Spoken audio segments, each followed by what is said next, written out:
জিবরিল বলছে, আল্লাহ ও মালিক, আমি আপনার কাছে যেই জিনিস চাইবো আপনি আমারে দিবেন। কি চাস জিবরিল?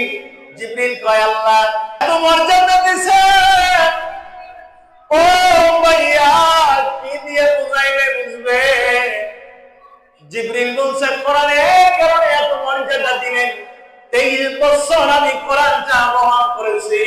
ও জিবরিল, জানতে চাই আমার কাছে তুমি আসার কারণে আমার আল্লাহ তোমার এত সম্মান দিয়েছে, এত ইজ্জত দিয়েছে, তোমারে পুরস্কৃত করেছে।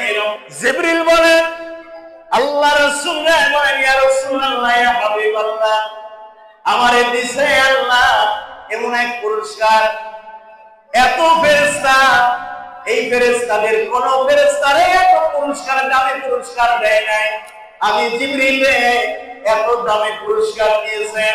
জিবরিল বলেন, ও মালিক, এত বড় জান্নাত বানাইছেন, এত বড় জান্নাত বানাইছেন। আমি জিবরিলের বড় স্বাদ জেগেছে, বড় শখ হয়েছে, এই জান্নাতটা আমি একটু ঘুরে দেখতে চাই। আল্লাহ পাক জিবরিল রে কবুল করলাম, কিন্তু জিবরিল কইরো না দেরি, যাও তাড়াতাড়ি। জিবরিলের 600 মাথা দিয়ে একটা বাড়ি মারলেন। কিতাবের লেখক লেখে জিবরিলের 600 মাথা দিয়ে একটা বাড়ি মারছে। জিবরিলের ঘুরতে ঘুরতে জান্নাতের এরিয়া ঘুরতে ঘুরতে জিবরিলের প্রায় 1000 বছর লেগে গেছে। আল্লাহ, ও মালিক, জান্নাতের এরিয়ার কত দূরে,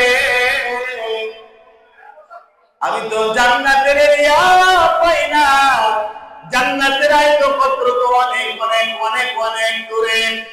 জিবরিল কয়, আল্লাহ আমি সামনে যাব না, ব্যাক করব। আল্লাহ কয়, জিবরিল রে, ও জিবরিল,